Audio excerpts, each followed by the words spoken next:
Markets aren't irrational some of the time. Markets are irrational all of the time.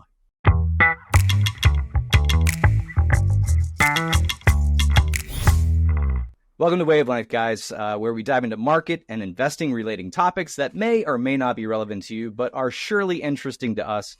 I'm Greg Ein here with Elliott from Qualitative Analytics and Dave Allman from Elliott Wave International.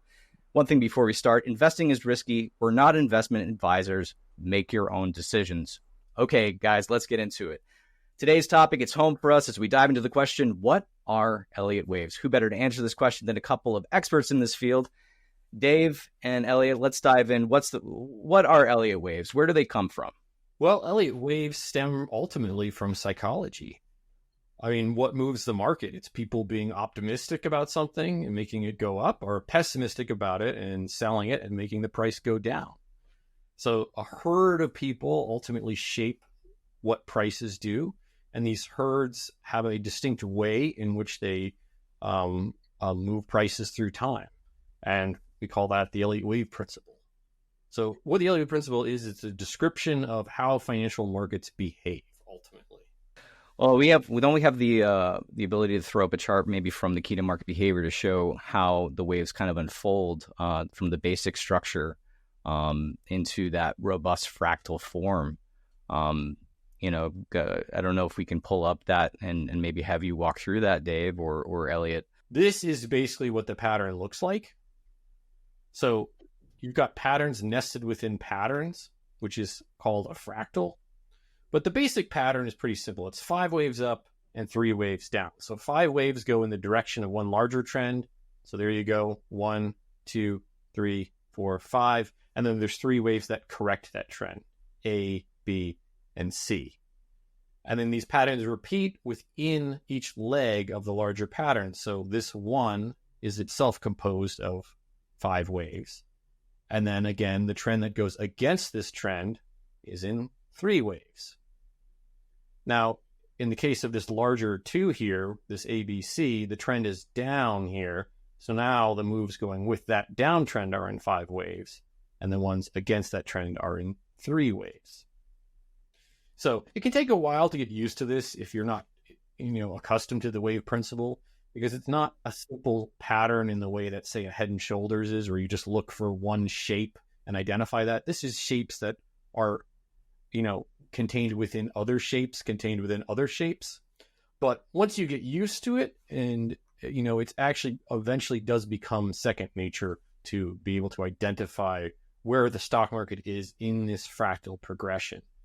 And I think I should show you a real world example, because Greg, you asked earlier, like, when does this come in useful? Well, I want to show you when I first discovered Elliott waves, because you'd think, okay, Elliott Prechter, Bob Prechter's son, I would have known everything about Elliott waves a long time ago, right? Didn't we talk about it at the dinner table? Actually not. I was more interested in computers growing up. I don't think I knew anything about Elliott waves. I had a good friend who was really into them, and he would always ask me at school about stocks and commodities, and I was just like, I don't know what you're talking about. But for me, it really came in 2008. I got my first job at Microsoft, and, they had this 401k, and I didn't know what to do with it. So I went and got advice from somebody. This was right before that big crash, by the way. And they were like, yeah, put all your money in these unrated municipal bonds. That's a good idea. They're paying 13% yield right now, and tax-free. And I thought, man, that sounds like a great deal. Of course, a lot of those went to zero in the 2008 crash. And I called my dad up, and he's just like, no, don't get involved in any of that. Just put your money in T-bills, be safe.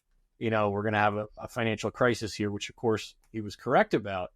But of course that wasn't enough for me. And I thought, well, if we're going to have a crisis, why go into T-bills? Why not buy a bear market fund? So I bought the Prudent Bear Fund, which is an inverse fund, and it makes money when the market goes down. But I was noticing that this inverse fund was moving in waves. I was like, wait a moment. If I know I have 5 waves up in this inverse fund, then I'm going to have 3 waves down. What if I just sell it before the 3 waves down happens and then buy it back here? And that's what I started doing. And I started watching this fractal unfold. And let me show you roughly what that looked like. Here's the S&P with an Elliott wave fractal labeled on it. And during this decline, I basically started trading for the first time using Elliott wave principle. So I remember when we had this 5 waves down here into early 2008, I distinctly remember being in that fund and I sold all my shares right at this low here.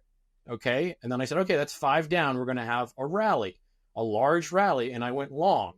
And I distinctly remember going long here, and I was young and foolish. I was like 23, and I bought a doubly X long fund using 2x margin. So I was 4x exposed to the market. Don't ever, ever, ever do that. But I was an idiot. Luckily, I learned the dumb way, which is that I was never wrong basically during this entire period, because I was following FFS, and they called every move of this, as I talked about in the last video. But yeah, I remember going along this, and I posted to this investment club talking about it, telling everyone I'd gone long. And you know, some people were like, well, that's crazy using that much leverage. And then another person told me, wait a moment, I thought you said we're in a big crash. Why are you going long? And that's when I had to explain, well, it's a fractal. Things don't always move in a straight line. Sometimes they go the other way. So yeah, I went long there, you know, and then went short and went long and went short again, and just kind of traded my way through this whole thing. In retrospect, maybe I should have just gone short and just used up a really large amount of leverage, like with leaps or something. But at the time, I was learning a lot about the Elliott wave principle. So again, you can see the fractal pattern here. We've got 5 waves down, and then, you know, within these we've got, you know, 5 waves and then 3 waves against the trend. That's the basic pattern. There's some other more complex patterns, like the sideways pattern here, A, B, C, D, E. This is called the triangle. But these are more advanced patterns that you don't necessarily need to know about for these videos. The simple 5 in the direction of the trend and 3 against is the basic idea of Elliott waves. And if you want to learn more, you know, elliottwave.com has a lot of resources.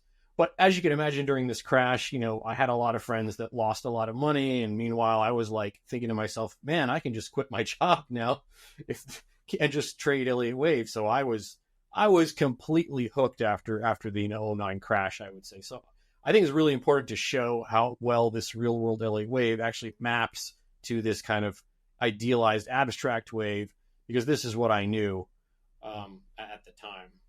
Yeah, I think Dave, there's 13 distinct patterns that Ralph Nelson Elliott described in his works, and is that correct?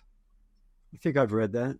And obviously, if you want to learn more about all those different patterns, you know, there's lots of resources at ewi.com, elliottwave.com. That's 2 T's, 2 L's, 2 T's. And, you know, this right here, this resource, Key to Market Behavior, goes into depth and detail about every single pattern and how you can recognize them. So check it out at elliottwave.com. All right, moving on. Anything to add, Dave? No, yeah, don't ever, let me just say one caveat. Don't ever do the stupidity of what I did, ever. Because it doesn't take much of a move to wipe you out with that kind of, especially when you have margin. So I think every good trading book actually says you should never risk more than 1% of your capital on any trade, because that'll keep you in the game in the long run. So while that's a great example when the wave principle worked really well, there are other periods where it's much harder to tell what the waves are doing. And I think it's because waves are a reflection of emotions and mood.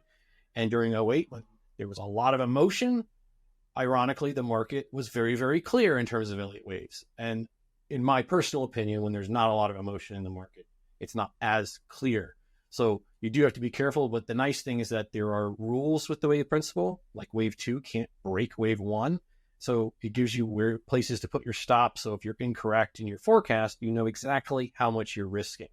So I think that's the really powerful thing. I didn't mean to talk so much about leverage. Even I just thought it was hilarious that I did that and survived. But, you know, in practice, to me, the biggest virtue is actually the other side of it. It's the safety. It's the fact that you can define risk and management, which I learned the hard way later on as I continued trading and you know, had some rougher times in other markets.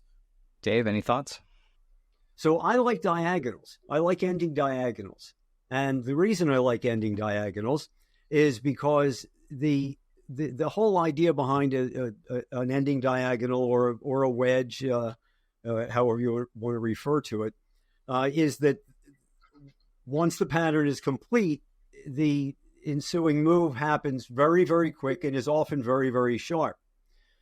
And the reason that's key to me as a mediocre trader, okay, is because it doesn't give me enough time to screw things up. Ending diagonals are great because, the longer you have to think about possibilities as to what's going on, the longer you have, at least for me, speaking only for myself, the longer you have to go, well, wait, I wonder if it's this, or I wonder if something else is going on, because I guarantee you that while we would love to think that everything is 1, 2, 3, 4, 5, and it's just gorgeous and there's no other way to interpret it, followed by an ABC, and it's gorgeous and there's no other way to interpret it, that is not the reality of the situation. So, and I've said before when I've lectured, the wave principle is not for people who demand closure, because there will always be an alternate wave count. If you don't have an alternate count working, you're not paying enough attention to the market. Like what would you say to somebody who is just new starting out? Okay, so how long does it take you to learn the wave principle? It depends on how many charts you're willing to label. If you're only going to try and label one chart a day, it's going to take you longer than the guy who's going to try and just tackle labeling as many charts a day as they possibly can. If you're only going to label a daily close chart, it's going to take you a lot longer to get this practice time in to label to learn how to apply the wave principle than if you're looking at a 10-minute intraday chart. And you just try and just look at the market, try to label the patterns in accordance with the rules of the book. And at some point, I think it was a line from AJ, at some point the scales will drop from your eyes and you'll be able to see what's going on. And I got to tell you, I remember, the first time that I was like, I actually found 5 waves on the chart, and like Prechter counted it, and it was such a huge deal. And I think we lose sight of that when we sell analysis sometimes, because the wave principle itself, the idea that markets are patterned, the idea that it's not fundamentals, that it's not the news, that it's not the Fed, it's not all this other crap that's out there. Okay, it's psychology. Markets aren't irrational some of the time. Markets are irrational all of the time. Okay, and crowd psychology is patterned all of the time. Does that mean you know exactly where the markets are all of the time? Yes, but I keep it to myself. Well, here, a great example of when you talk about markets being irrational all of the time. I like that a lot, actually, because there's people who look at, like, in particular, value and sentiment, who have done well over many market periods, but who suddenly got crushed during the last rally from 2009 to present, because a lot of those metrics of value and a lot of the metrics of sentiment have just gone to insane levels that we've never seen before, like way beyond what happened in 1929 and even the 2000 tech bubble and the real estate bubble. And so relying purely on those kinds of indicators, I think, can be problematic. And the reason is because the market doesn't really have rationality. If the market was rational, then you wouldn't get bubbles and crashes, right? So that's the nice thing about the wave principle, though, is it works even in that environment. It's the wave principle says, well, okay, there's no limit to where sentiment can go, but the wave principle isn't directly tied to sentiment; it's to price action, and price action itself is unlimited, right? So that's why it's really useful.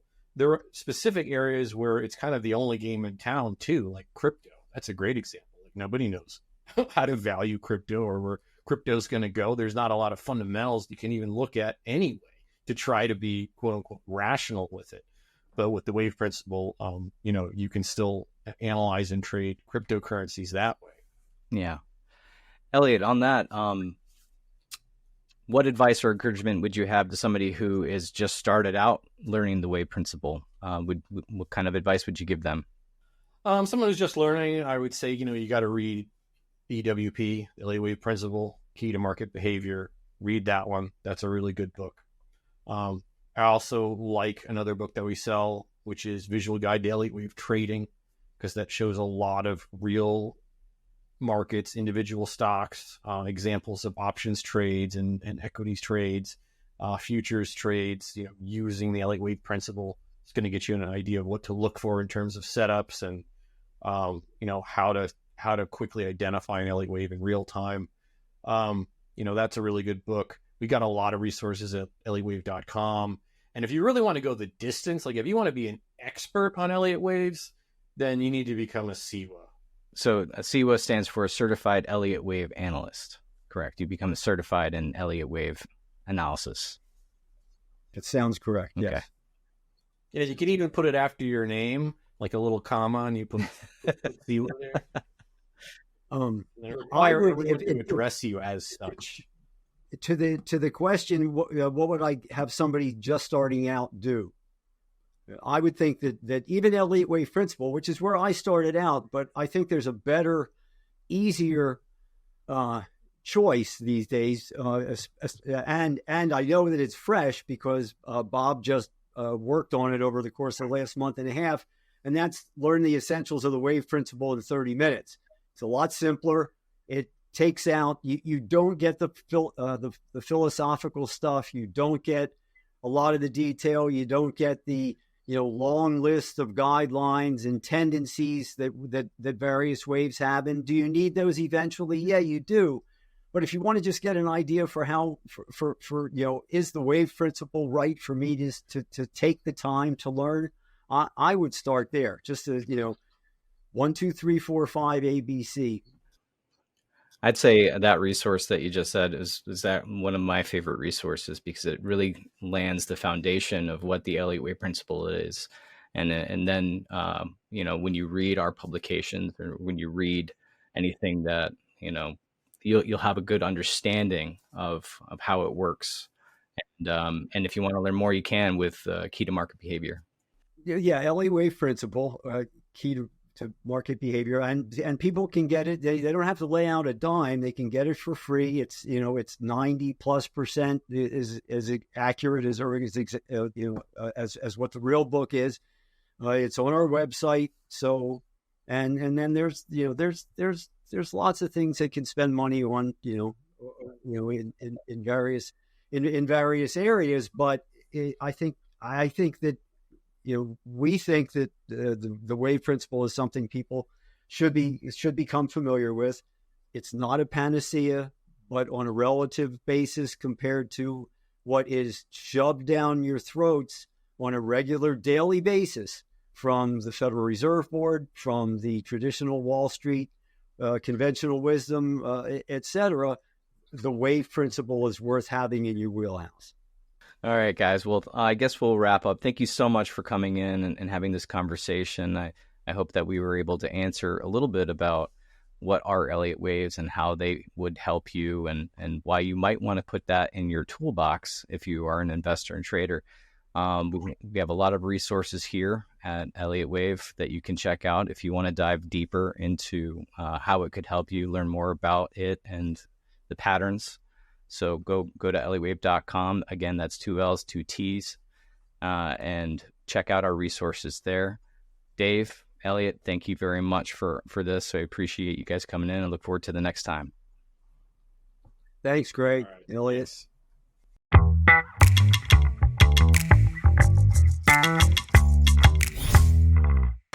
Welcome to Wavelength. I'm here with Greg Ein. There's your here with myself. Right there. Yeah. Oh, yeah. Okay. I'm here with myself today. Opportunities happen every day in the financial markets across the planet, from minute-to-minute moves to long-term trends. If you don't know what to look for, you can easily miss when these opportunities are knocking at the door. Elliott Wave International can give you the tools to make sure you don't miss another opportunity ever again. For over 40 years, our publications have been keeping traders and investors ahead of the curve in the financial markets. Not to mention the numerous educational resources we offer to teach you how to use the Elliott Wave principle, as well as strategies to help make you a better trader. For as little as $2 a month, you can get access to special reports, books, live events, and up-to-date commentary for stocks, bonds, commodities, the US dollar, and much more. And if you want deeper insight into the markets, we have you covered as well. Our monthly publications give you an in-depth look at stocks in the U.S., European, and Asia-Pacific markets, as well as coverage on cryptos, forex, energy markets, and interest rates. Don't let another opportunity pass you by. Go to elliottwave.com today.